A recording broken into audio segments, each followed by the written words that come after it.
여러분 안녕하세요. 반갑습니다. GI를 마치고 오늘은 헤파톨로지 첫 번째 시간이네요. 헤파톨로지는 같은 소화기라는 카테고리에 묶여있기는 하지만 GI라는 성향이 조금 다르죠. GI 마지막 시간에 제가 언급드렸다시피 랩이나 영상 소견 가지고 진단하기보다는 히스토리와 클리니컬 피처를 가지고 임프레션을 딱 처음부터 잘 잡는 게 중요합니다. GI에서는요. 근데 헤파톨로지는 그거보다는 조금 더 랩으로 감별을 하고 진단을 하고 판단을 해야 하는 문제들이 많기 때문에 양상이 조금 달라요. 그래서 랩을 중시한다는 얘기는 어느 정도는 암기가 조금 필요합니다. 그래서 미리 말씀드리지만 여기는 좀 머리가 아프더라도 자꾸 수치를 암기하려고 노력을 어느 정도 좀 해야 될 필요가 있습니다. 그래서 오늘은 첫 시간이니까요. 역시 총론 다루도록 할게요. 제 총론에 해당하는 단원이 두 개가 있어요. 첫 번째는 간질환의 진단적 접근, 두 번째는 황달이건데 합치기는 조금 애매하더라고요. 그래서 각각 한 시간씩 할 거고요. 오늘은 순서대로 간 기능 검사, 허혈성 간 손상, 그다음에 CYP 시스템 이렇게 세 가지를 보도록 하겠습니다. 첫 번째 순서인 간 기능 검사입니다. 아시겠지만 간 기능을 평가하기 위해 여러 검사를 할 수가 있는데 각각의 의미가 조금씩 다르죠. 그래서 우선 간의 디톡시피케이션이나 노폐물 배설 능력을 평가할 수 있는 수치 중에 가장 직접적으로 디톡시피케이션과 연관이 있는 것은 이제 세럼 암모니아입니다. 특히 리버 시로시스 때문에 헤파틱 엔세팔로파시 있는 사람에서 암모니아 레벨을 직접 측정을 해볼 수가 있죠. 그렇지만 이거는 일반적으로 측정하는 수치는 아니에요. 보통은 간세포의 손상을 확인하기 위한 검사인 AST와 ALT, 그리고 담독의 문제를 확인하기 위한 검사인 ALP와 감마 GTP를 기본으로 네 가지 검사를 하죠. 요것들에 대해서는 뒤에서 조금 더 자세히 설명드리도록 하고요. 만약에 그 간에서 빌리루빈 대사가 제대로 되지 않거나 아니면은 빌리루빈의 배출이 잘 되지 않을 때 그럴 때는 시름의 빌리루빈 레벨이 상승할 수 있죠. 간에서 빌리루빈 대사 잘 되지 않고요. 그리고 간에서 빌리루빈이 잘 배출되지 않을 때는 소변의 빌리루빈 레벨이 상승할 수 있어요. 그리고 간에서 빌리루빈이 배출되지 않는다면 소변에서 원래 노란색을 내야 하는 빌리루빈인 유로빌린, 요게 검출되지 않을 수가 있죠. 제가 전에 빌리루빈 대사에서 말씀드린 적은 있지만 일반적으로 소변에서 소변으로 배출되면서 노란색을 내는 빌리루빈은 유로빌린이죠. 빌리루빈이 아닙니다. 컨주게이티드 빌리루빈은 아주 적게 트레이스로 나오거나 혹은 거의 검출되지 않는 게 정상인 거죠. 그렇지만 혈액의 컨주게이티드 빌리루빈 레벨이 아주 높아진다면 그때는 소변으로 빌리루빈이 배출되면서 유린 빌리루빈이 상승할 수 있다. 이렇게 얘기를 드렸어요. 그거에 대해서는 제가 GI 흡수장애 파트에 좀 자세하게 설명을 드려놨으니까 그걸 한번 읽어보시면 좋을 것 같고요. 기억이 잘 안 나시면. 자, 그리고 간이 또 하는 중요한 역할이 단백질 합성 기능이죠. 그래서 간 기능이 떨어지면 당연히 요거에도 변화가 생길 겁니다. 그 중에 하나가 혈청의 알부민입니다. 알부민은 보통 최소 3.5 이상으로는 높아져 있어야 되죠. 근데 알부민이 3.0 미만으로 떨어졌다? 이게 가능한 원인은 첫 번째, 영양실조도 있겠고, 두 번째, chronic kidney disease, 그러니까 nephrotic syndrome 얘기하는 겁니다. 이런 것들은 어때요? 이제 nephrotic syndrome 같은 경우는 배출이 안 되는, 이제 배출이 너무 많이 돼가지고 알부민이 떨어지는 거고, 영양실조는 재료가 없어서 못 만드는 거고, 그 다음에 마지막으로 liver cirrhosis가 있죠. cirrhosis는 뭐 때문에 그래요? 만드는 공장에 문제가 생겨서 그런 거죠. 그래서 여러 가지 원인에 의해서 알부민이 떨어질 수 있지만, 그래서 알부민이 떨어진다면은 이제 영양실조, CKD, liver cirrhosis 이 세 가지를 다 생각을 해야 된다. 그렇지만 요거는 반감기가 길어요. 대략 한 18에서 20일 정도 된다 이렇게 되어 있어요. 그래서 즉각적인 변화는 반영하기가 조금 어렵습니다. 그래서 일반적으로 이제 바이오신테틱 펑션을 통해서 간의 변화를 확인하고자 한다면 대신 확인하는 게 coagulation factor죠. 그 중에서도 특히 factor 7의 수치를 반영하는 프로트롬빈 타입, PT를 확인을 하죠. PT도 근데 직접 보는 것은 아니고 일반적으로 이제 PT를 표준화한 수치인 INR을 봅니다. 요거에 대해서는 아마 잘 알고 계시겠지만 제가 조금 뒤에 더 자세하게 설명드릴게요.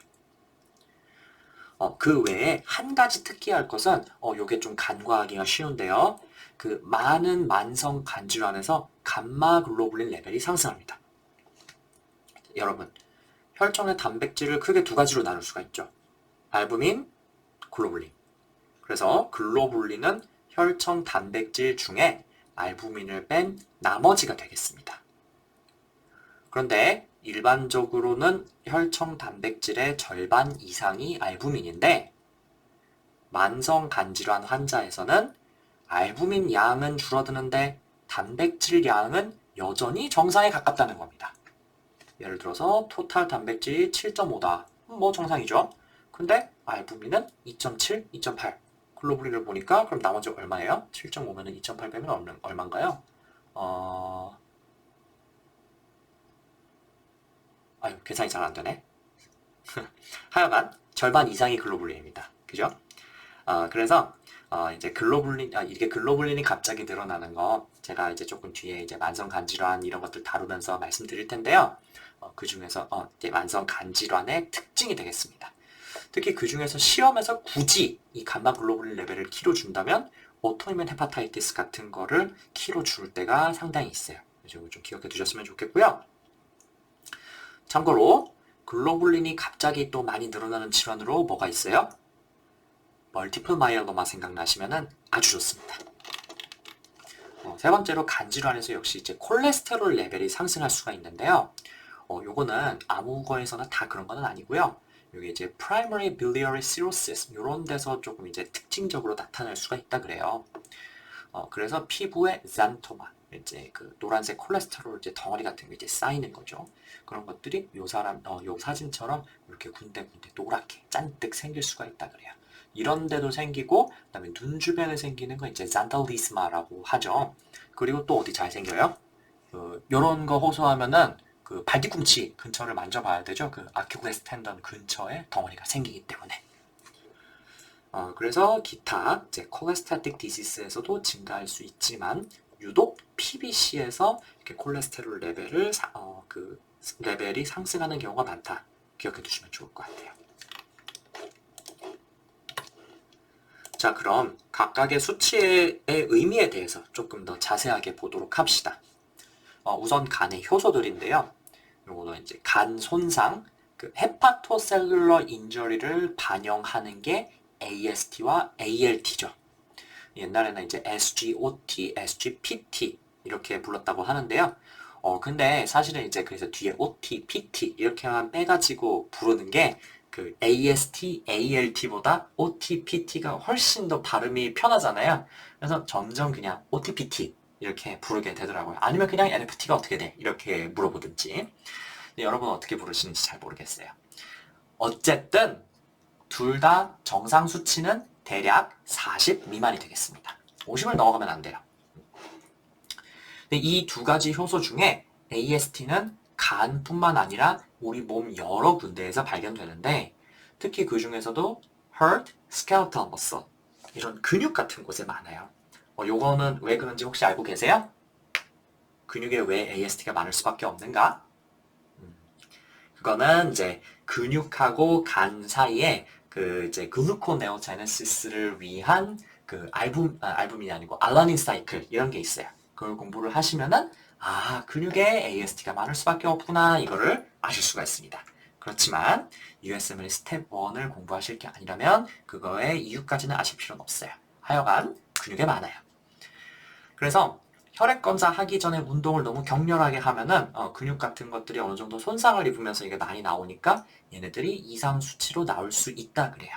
그래서 이제 AST가 유독 많이 올라 있는 사람한테서는 이제 특히 머슬 매스가 좀 있어 보이는 사람은 혹시 검사하는 날 아니면 전날 운동을 많이 하셨어요? 물어보는 것도 방법 중에 하나가 되겠어요. 그런데 ALT는 마찬가지로 몸의 다른 곳에서 발견이 되는데 그렇지만 그래도 predominantly found in liver 그러니까 간에서 주로 발견된다 이렇게 말을 하고 있어요. 그래서 AST에 비해서 ALT가 조금 더 간질환의 특이적인 소견이 되겠습니다. 그러므로 대부분의 간질환에서 ALT와 AST가 둘 다 오르지만 ALT가 2배 정도 더 많이 오릅니다. ALT가 PT예요. 그런데 똑같은 간질환인데 이게 반대로 뒤집히는 예외가 하나 있어요. Alcoholic Liver Disease에서는 AST가 ALT보다 더 많이 오릅니다. 왜 그렇게 되는지는 잘 모르겠어요. 이게 굉장히 근데 중요하니까 꼭 기억해 두세요. 일반적으로 간질환이 있으면은 ALT가 더 많이 오르지만 알코올성 간질환에서는 AST가 더 많이 오른다. 추가적으로 알코올릭 리버 디지즈에서 많이 오르는 수치가 감마 GTP다. 이거 두 가지 꼭 기억하세요. 만약에 어떤 사람이 이제 간이 안 좋다 이렇게 해가지고 왔는데 이상하네 ALT가 더 많이 올라야 되는데 왜 AST가 더 많이 올랐지? 그리고 ALP는 정상인데 감마 GTP가 많이 올랐네? 이거 뭐야? 콜레스테틱 디지스인가? 이렇게 생각하시면 안 된다는 거예요. 혹시 술 많이 드셨어요? 이렇게 물어봐야 된다는 거죠. 꼭 기억하세요. 자, 그 다음에 또 중요한 요소로 알칼라인 포스파테이즈 ALP가 있죠. 요거는 정상 범위가 조금 더 넓어가지고 한 100 정도가 정상이다 이렇게 되어 있는데요. 만약에 normal range보다 한 2배, 3배 이상 더 많이 증가했다. 그렇다면 그것은 다음에 다룰 감마 GTP와 더불어서 담도계의 문제, 콜레스테이시스 이런 것들을 시사하는 소견이 됩니다. 그래서 담즙 정체성 질환 아니면은 콜레시스타이티스, 콜랑자이티스 아니면은 담도계에 악성 종양이 있다. 그렇다면 ALP가 상승하게 되겠죠. 근데 문제는 이 효소가 간에만 있는 게 아니고 뼈에도 있다는 겁니다. 그래서 그 뼈의 대사가 활발한 성장기의 소아, 보통 성인보다도 이게 높게 돼 있어요. 그리고 이제 골절이 생겼다든지 아니면은 암이 본메탈을 했다든지 그다음에 하이퍼사이로이즘 때도 그 뼈의 그 소모가 심해지는 거 알고 계셨어요? 오스테오포로시스의 원인이 될 수가 있거든요. 그래서 요런 게 있을 때도 역시 ALP가 올라갈 수가 있고요. 또 임신했을 때도 임신 3기 정도 되면은 이 플라센타에서 ALP가 많기 때문에 그것 때문에 올라갈 수가 있다 그래요. 그래서 요런 예외들이 좀 많기 때문에 요거는 조금 기억해 두셨으면 좋겠어요. 사실 이 임신 3기는 거의 나오지 않아요. 그렇지만 하여간 뼈에 있기 때문에 뼈에 뼈 관련해 가지고 ALP만 오르고 감마 GTP 멀쩡한 거 그거 꼭 기억해 두셔야 되겠습니다. 세 번째로는 감마 글루타미오 트랜스펩티데이즈 감마 GTP라고 보통 많이 얘기하죠. 이거는 검사실에 따라서 정상 범위가 조금 다를 수가 있는데 어쨌든 대략 50을 넘지 않으면 정상이다 이렇게 보는 것 같아요. 간질환에서는 ALP 비슷하게 이제 담독의 문제를 확인하기 위한 검사가 되겠고요. 요거는 뼈나 아니면 임신이랑은 관계가 없기 때문에 만약에 ALP가 올랐을 때 요게 간 때문에 오른 거냐 아니면 뼈나 임신 때문에 오른 거냐 그걸 확인하기 위해서 감마 GTP를 참고해 보는 것이 좋은 방법일 수가 있겠죠. 또 한 가지 중요한 거 알코올릭 헤파타이티스에서 AST와 함께 감마 GTP가 올라간다는 거. 워낙에 술 먹고 병원 오는 사람들이 많기 때문에 이건 좀 기억해 두셨으면 좋겠어요. 자, 다음은 단백질 변화입니다. 조금 전에 말씀드린 것처럼 만성 간질환에서는 간의 물질 합성 기능이 떨어지기 때문에 알부민 레벨이 떨어져요. 정상 알부민은 3.5에서 5.0 정도인데 만성 간질환 환자는 알부민을 제대로 생성하지 못하기 때문에 이 수치가 떨어질 수밖에 없죠. 그리고 많이 떨어져 있으면 떨어져 있을수록 간질환의 severity가 심하다. 이렇게 얘기를 할 수가 있기 때문에 이 알부민 레벨은 프로그노시스의 지표로 활용될 수가 있겠습니다.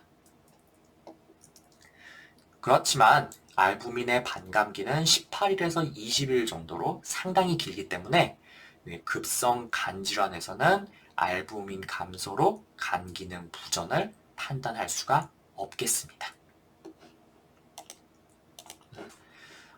그리고 이제 알부민을 제외한 단백질은 대부분 글로불린인데 대부분의 만성 간질환에서는 감마 글로불린이 증가합니다. 그래서 말씀드렸듯이 글로불린 양은 총 단백질에서 알부민 빼면 되죠? 그러면은 알부민 to 글로불린 레시오 이걸 잴 수가 있는데 이게 정상적으로는 1.1에서 2.5가 나온대요. 그러니까 알부민이 글로불린에 비해서 2.5배까지 많아도 괜찮다는 거죠. 근데 뭐 2.5배까지 사실 나오는 랩은 저는 본 적이 없고요. 보통은 한 1.1에서 뭐 1.2 정도로 알부민이 조금 더 많게 이렇게 나오는 것 같아요. 그렇지만 알부민이 글로불린에 비해서 적다. 그렇다면 알부민이 줄어들었든지 아니면은 글로불린이 너무 많이 늘어났든지 둘 중 하나인데 만성 감기는 부전 때는 알부민도 줄어들고 글로불린도 늘어나고 해가지고 이런 변화를 볼 수가 있겠습니다. 자, 그 다음에 또 유용한 수치가 coagulation factor를 확인하는 건데 coagulation 스터디를 한다는 얘기죠. 그 중에서도 factor 7에 dependent한 프로트롬빈, 여기 팩터 A가 나와있는데 그 factor 7에 dependent한 프로트롬빈 타임 PT를 재는 게 가장 유용합니다. 정상 프로트롬빈 타임은 이제 12에서 16초 정도 된다고 돼 있어요. 근데 이거를 왜 이제 그러면은 이제 팩터 7만 간에서 만드냐? 그건 아니고 이제 나머지 코아귤레이션 팩터들이 굉장히 여러 가지가 많잖아요. 근데 왜 굳이 프로트롬빈 타임이 가장 유용하다고 얘기를 하느냐? APTT는 그럼 증가하지 않는 거냐? 그렇진 않아요. 당연히 PT도 증가하고 APTT도 늘어납니다. 그런데 팩터 7이 그 코아귤레이션 팩터 중에서 반감기가 제일 짧다고 돼 있어요. 그래서 요 PT랑 이제 PT를 표준화한 수치인 INR 요게 간 손상을 가장 민감하게 반영합니다. 그래서 근데 이제 PT는 그 주변 상황, 뭐 온도라든지 이런 거에 따라서 조금씩 변할 수가 있거든요. 그래서 PT를 그냥 쓰기보다는 이제 INR이라는 수치로 변형을 해서 많이 사용해요.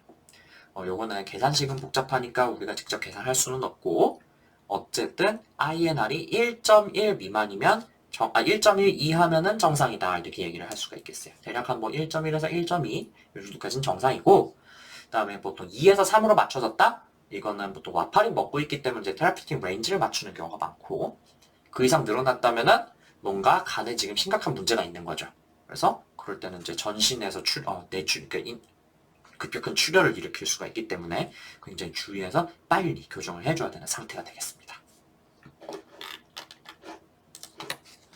참고로 그 공부하시다 보면은 간이 커져 있다 이런 얘기가 종종 나올 텐데요. 이게 그 신체 검진을 통해서 객관적으로 확인할 수 있는 방법이 liver span, 간의 폭이다 이렇게 됩니다. 근데 여러분 그 복부 진찰 그 오스키 배우시면서 그 간을 이제 이게 통통통통통 두드려 봐가지고 간의 크기를 잴 수 있는 거 아시죠? 사실 저도 이거 환자한테는 해본 적이 한 번도 없고요. 교수님들이 하는 것만 조금 본 적이 있는데 어쨌든 요 수치 교수님들이 하는 것도 사실 한 번도 본 적 없어요. 네, 제가 방금 본 적이 있다 그랬나요? 교수님들이 하는 것도 본 적 없어요. 오스키 할 때는 보여주시죠. 평소에 하시는지는 잘 모르겠습니다. 네, 어쨌든 USML을 풀다 보면은 요 리버 스팬이라는 단어가 종종 나오기 때문에 요 이제 수치는 좀 기억하고 계셔야겠습니다. 이 그림 보면서 얘기를 해볼까요? 요 리버 스팬이라는 거는 미드 클라비큘러 라인에서 재는 거고요. 이제 통통통 두드려가지고 여기서는 폐가 있으니까 여기서는 소리가 들리지 소리가 통통통통 하고 울리는 소리가 들리다가 툭툭툭 하고 둔탁한 소리가 나는 부분이 있죠. 거기에 간이 시작하는 부분이에요.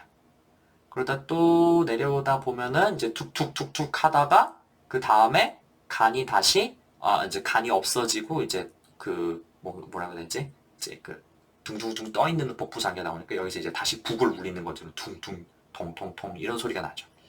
그래서 툭툭툭툭 소리가 나는 부분이 이제 간이 있는 부분인데 요 꼭대기부터 간 아래까지 정상이 대략 6에서 12cm 정도 된다. 이렇게 되어 있습니다.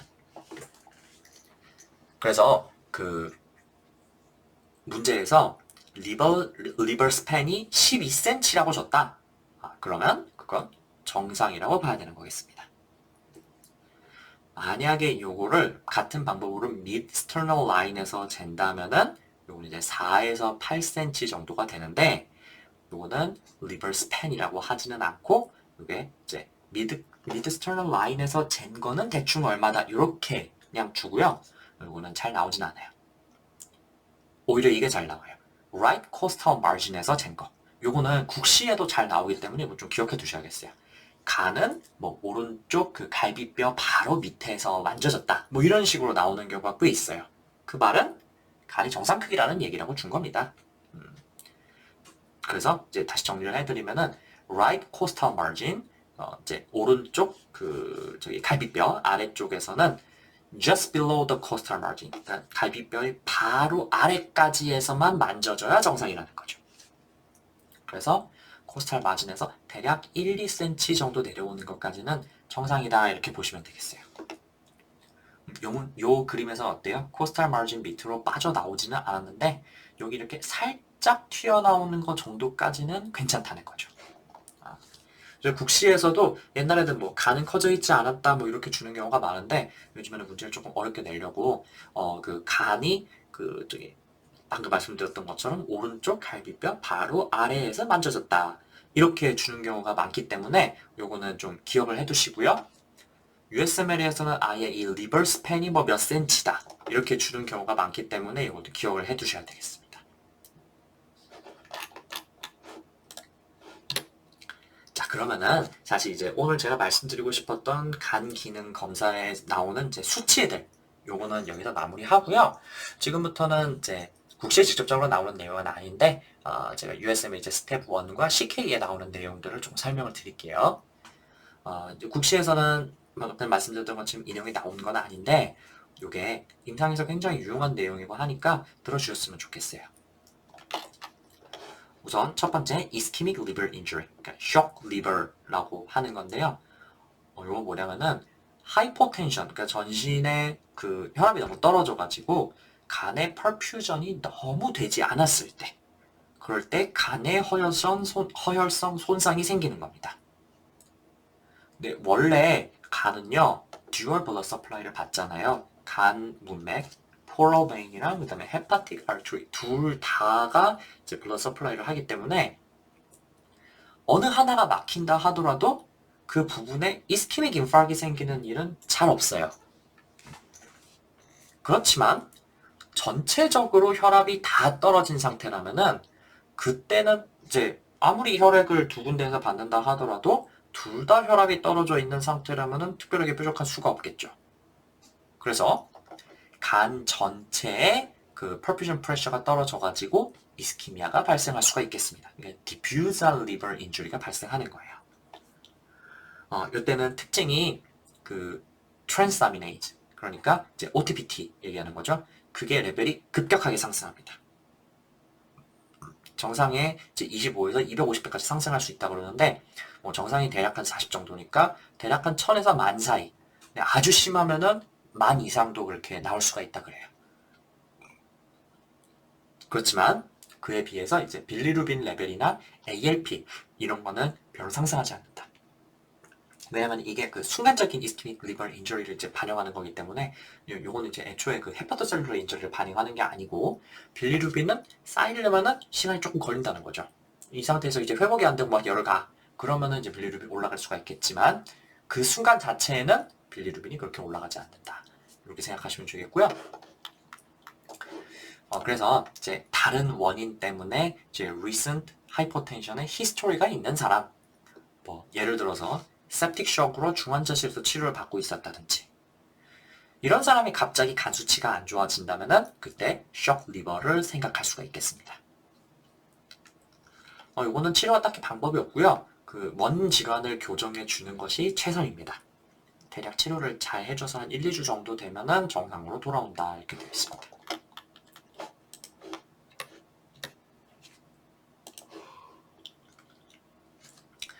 다음은 이제 cytochrome P450 interaction 이렇게 되어 있는데 이게 뭐냐면 이제 drug-drug interaction 얘기예요. 여러분 그 예전에 그 생화학 시간이나 양리학 시간에 cytochrome P450, 그러니까 CYP라고 들어보셨죠? 이제 이게 간을 비롯한 우리 몸 세포의 물질 대사 기관이라고 보시면 되는데요. 이 종류가 되게 많아요. 이제 CYP, 3A4. 이제 이게 우리 몸에서 가장 많은 약물을 대사하는 거라고 이렇게 되어 있고요. 그 다음에 로슈바스타틴을 대사하는 걸로 유명한 CYP2C9이 있고, 그 다음에 또 클로피도그로를 대사하는 그 이제 CYP2C19 요것도 있는데, 이제 요 2C19 요거는 이제 또 그 PPI 때문에 대사되는 걸로 굉장히 유명한 그런 그 CYP입니다. 그래서 이제 여러 가지 CYP가 굉장히 종류가 많고 각각이 대사하는 약물들이 또 제각각이기 때문에 요거를 이제 잘 판단해가지고 약물을 처방하는 게 되게 중요해요. 근데 아마 국시를 푸시면서 이렇게 drug-drug interaction을 고민해 보신 적은 거의 없을 겁니다. 근데 그치만 이제 뭐 리판필을 먹으면은 약물 대사가 빨라져서 다른 약물의 효과라든지 아니면 약물 효과가 없어지는 것에 주의해야 된다. 아니면은 이제 자몽을 먹으면은 약물 대사 속도가 느려지기 때문에 그때는 약물 부작용이 생길 수 있다. 뭐 요 정도는 아마 들어보셨을 것 같아요. 근데 사실 리판핀이나 자몽은 그렇게 많이 먹는 건 아니잖아요. 그렇지만 다른 약 때문에 다시 CYP가 그런 게 아니더라도 이제 다른 약물 때문에 CYP 억제나 혹은 촉진이 돼가지고 약물 농도에 영향을 미치는 거는 요즘처럼 약을 여러 가지 먹는 환자가 많은 시대에는 임상을 하면서 고려할 수밖에 없는 굉장히 중요한 요소라는 거예요. 그래서 US멜에는 이것과 관련된 문제가 정말 많이 나와요. 근데 모든 걸 우리가 다 외울 수는 없잖아요. 그래서 그 중에서도 가장 많은 약물을 대사하는 CYP3A4의 substrate, inhibitor, inducer 문제가 굉장히 많이 나옵니다. 그도 그럴 것이 CYP3A4가 대사하는 약물 중에 그 와파린이랑 스타틴이 있어요. 그래서 이 두 가지 약물은 임상에서 굉장히 많이 쓰는 것이기 때문에 이거를 몰라서는 안 되는 거죠. 그래서 국시 보는 분들은 이걸 외울 필요가 전혀 없지만 이게 있기 때문에 약물 사용량에 주의해야 된다. 이 정도 이해하시고요. 그 이제 의사 커뮤니티에 보면은 약물 상호작용이 어떻게 되냐, 뭐 이거를 뭐 CYP를 고려를 해야 되느냐 이런 거를 물어보는 질문이 그 상당히 자주 나와요. 그래서 이런 게 있다. 그렇기 때문에 drug-drug interaction을 엄청 고려해야 된다. 이거는 조금 알고 가셨으면 좋겠어요. 뭐 USML 보신 분들은 이게 스텝 1에 엄청 자주 나와가지고 뭐 외우실 수밖에 없고요. 그럼 하나씩 볼게요. 우선 CYP3A4가 어떤 약물을 대사하느냐, 약물의 substrate에 대해서 봅시다. 임상에서 가장 많이 쓰는 거는 warfarin, 그 다음에 경구 피임약, 아토르바스타틴, 요거 세 가지입니다. 특히 이 와파린이 약물 상호작용에 굉장히 민감한 약이기 때문에 처방에 주의를 해야겠죠?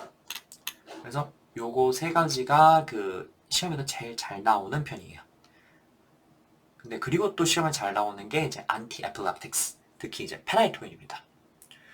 왜냐면은 요게 이제 약물 농도를 잘못 맞추면은 이제 너무 늘어났든지 너무 줄어들었든지 그러면은 환자가 갑자기 의식을 잃는다든지 아니면 뭐 시저를 한다든지 뭐 그럴 수가 있어요. 그래서 이 페나이토인 굉장히 농도에 주의해야 되는 약이기 때문에 요게 역시 자주 나오고요.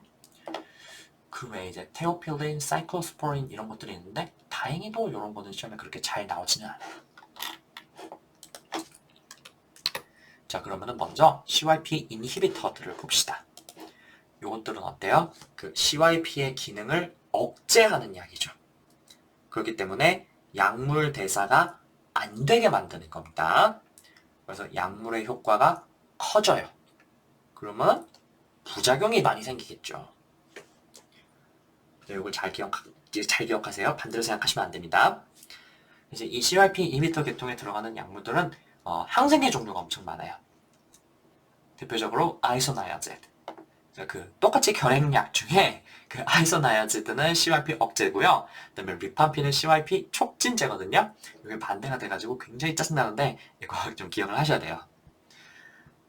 그 다음에 그 마크로라이드 중에서는 클라리스로마이신, 에리스로마이신 요거 두 가지가 CYP 억제제로 들어가고요.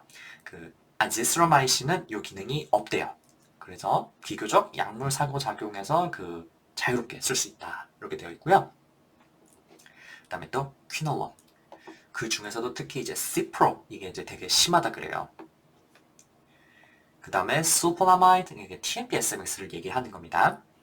그리고 메트로나이다졸 이것도 CYP 억제제 계통에 들어갑니다. 이 정도 시험에 잘 나오니까 여기 기억해 두시고요. 그 다음에 또 골치 아픈 게 이게 항생제 다 외웠다. 와, 다 외웠어. 했더니만은 그 다음에 또 아졸, 안티펑갈 이런 게 나와요. 이제 안티펑갈, 그래서 뭐준 케토코나졸, 플로코나졸 이렇게 이제 아졸 붙는 친구들 이런 것들이 들어가고요. 그 다음에 이것까지는 진짜 모를 것 같아. 근데 HIV 프로테이즈 이니비터, HIV 약인 그 라이토나비어 이렇게 돼 있는데 요런 친구들이 모두 CYP를 억제해가지고 약물 대사를 방해하고 약물의 농도를 높이는 겁니다. 부작용이 잘 생기게 만드는 거예요.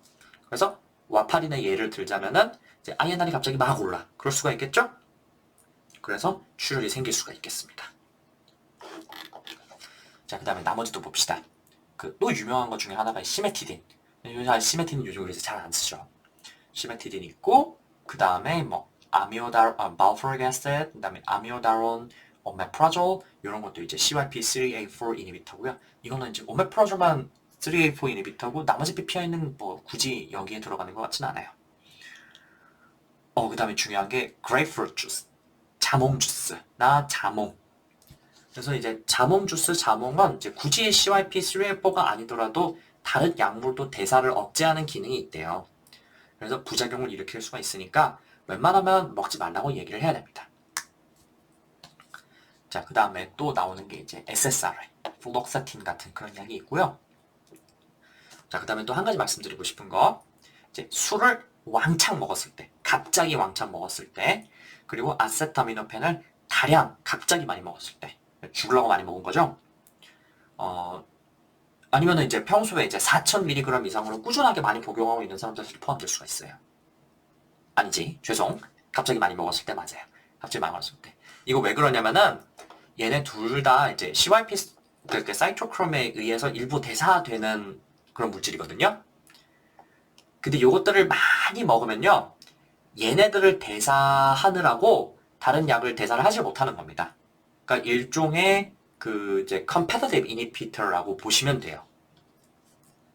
그래서 이게 좀 까다로운 게 이제 술이나 아니면 아세타미노펜을 꾸준하게 많이 먹는다. 그러면은 얘네들을 대사를 자꾸자꾸 해주기 위해서 CYP 인듀서가 돼요. 알코올이나 아세타미노펜이요. 근데 갑자기 다량 복용하면은 이제 다른 애들의 대사를 억제하니까 이니비터가 된다는 거. 요거 기억하시면 좋겠어요. 요게 조금 납치하는 문제로 많이 나와요. 이제 그 다음에 이제 논 DHBCCB로 딜티아젠, 베라파밀 이런 것도 이니비터에 들어갑니다. 와, 뭐가 엄청 많아요, 그죠? 보기만 해도 벌써 질리네. 저도 이제 제가 USML 스텝1 본 게 이제 2018년이니까 지금 이제 5년째인데 올해가 왜 이렇게 오래됐지? 5년째 됐는데 와, 이거 처음에 공부하는데 진짜 미치겠는 거예요. 이거 다 외워야 되나? 시메티딘 같은 약 별로 쓰지도 않는데. 근데 사실 여기 쓰는 약들이 그렇게 막 드물게 쓰는 약들은 아니고 그리고 이제 아까도 말씀드렸지만 서브스트레이트로 좀 흔한 그런 서브스트레이트이기 때문에 이게 시험에 잘 나와요. USMLE 스텝 1에는 정말. 그래가지고 이거 진짜 외우는데 너무 힘들었어요. 근데 다행히도 스텝 1이 패스 페일로 바뀌어가지고 이게 부담이 많이 줄긴 했어요. 그렇지만 안타깝게도 스텝 2에도 이것들이 나온다는 사실. 그래서 외우기 뭘 외워야 돼요? 스텝 2에는 이거 다 나올까? 이러고 생각했는데 진짜 다 나오더라고요. 이게 뭐 안티펑간 이런 거까지는 안 나와요. 근데 뭐 HRV 프로테이즈 이니비터 요거 정도까지는 안 나오고 뭐 근데 나머지들은 다 진짜 임상에서 많이 쓰는 약이기 때문에 외우긴 외워야 되더라고요. 그래서 안타깝지만 이거 USMLE 보시는 분들은 이거 좀 외우셔야 되고요. 자, 정말 안타깝게도 한 가지 더 CYP 인듀서가 있습니다. 네, 그래도 다행히도 여긴 조금 적어요. 요거는 반대로 CYP의 기능을 촉진한다 이렇게 되는 거니까 약물의 대사를 빠르게 하는 거죠. 그래서 원래 약물에 기대하는 효과를 얻을 수가 없겠네요.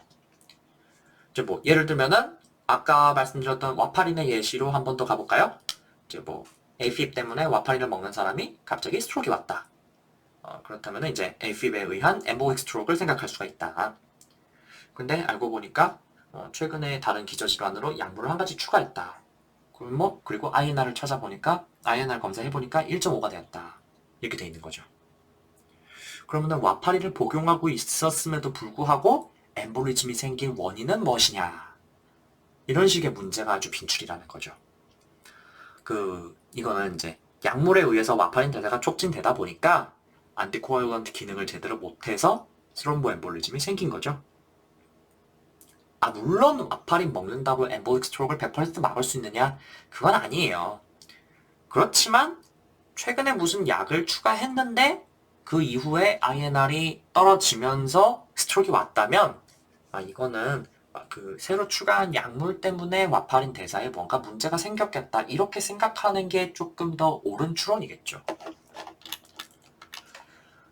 그래서 이 CYP 인듀서에 해당하는 약물이 대표적으로 각성제인 모다피닐, 이제 기면증에 쓰는 약이죠. 그리고 이제 여기는 유독 이제 CNS에 작용하는 약물이 많은데 첫 번째가 술. 그래서 방금 전에도 말씀드렸던 것처럼 Chronic Alcohol Abuse는 CYP 인듀서 기능을 하고요. 그 외에 페나이토인, 페노바비탈, 그다음에 카바마제핀. 요 셋 다 항경련제죠. 특히 이제 이 페나이토인은 웃기는 게 지가 CYP 서브스트레이트인데 동시에 CYP 인듀서 기능을 해요. 그래서 처음 약물을 줬을 때보다 조금 지나면 약물의 기능이 떨어질 수밖에 없겠죠? 그래서 다시 약을 조금 더 많이 줘야 되는 그런 특이한 놈이고요. 그 다음에 또 시험에 잘 나오는 게 이 세인트 존스 워트. 이게 이제 서양 고추나물이라고도 번역하고요. 이거 그냥 음역해가지고 세인트 존스 워트라고도 하더라고요. 이게 일종의 뭐 생약 성분이죠. 허벌 메디슨인데 이게 약 우울증에 효과가 있는 식물이래요. 그래서 왜 미국은 의료비가 비싸니까 그 환자들이 자기 우울증이라고 생각하고 이런 거를 구해다 먹기도 하거든요. 그러면 이게 다른 약물 대사에 영향을 미치는 그래가지고 뭐 아까 얘기했던 그 와파린 때문에 스트로크 생기는 뭐 그런 스토리가 상당히 흔한 거죠. 그래서 특히 세인 조스월트 갑자기 최근에 뭐 정신과 때문에 자기가 그냥 알아서 약을 어디서 구해 먹었다 뭐 이런 식으로 나오는 문제 상당히 많아요. 그래서 이거 시험에 잘 나오니까 기억해 두시고요. 또 항생제 중에서는 리팜핀 그리고 항균제인 그리세어필빈 이렇게 있고요. 마지막으로 HIV 약제인 네비라핀입니다. 그래서 다시 한번 말씀드리지만 이것들은 약물 대사를 촉진해서 약물의 농도를 떨어뜨리고 기대의 효과를 떨어뜨리는 겁니다. 그래서 이거를 유의하시면 좋을 것 같습니다. 자, 그럼 헤파톨리즈 첫 시간 이 정도로 마치죠. 첫날인데 그 마지막 주제가 좀 빡셌죠? 저랑 공부하시는 이랑 뭐 어쩔 수 없습니다. 적당히 걸어가면서 들으시고요. 네, 전반적으로 크게 뭐 어렵거나 그런 건 없는데 암기가 좀 필요한 내용이다 보니까 이 단어를 자주 들락날락하게 될 겁니다. 처음에 너무 다 외우려고 하지 마시고요. 자꾸 보시면서 수치의 의미나 정상 기준치 이런 거를 암기하시면 되겠습니다. 오늘도 공부하느라 수고 많으셨고요. 다음 강의는 황달로 찾아뵙겠습니다. 들어주셔서 감사합니다.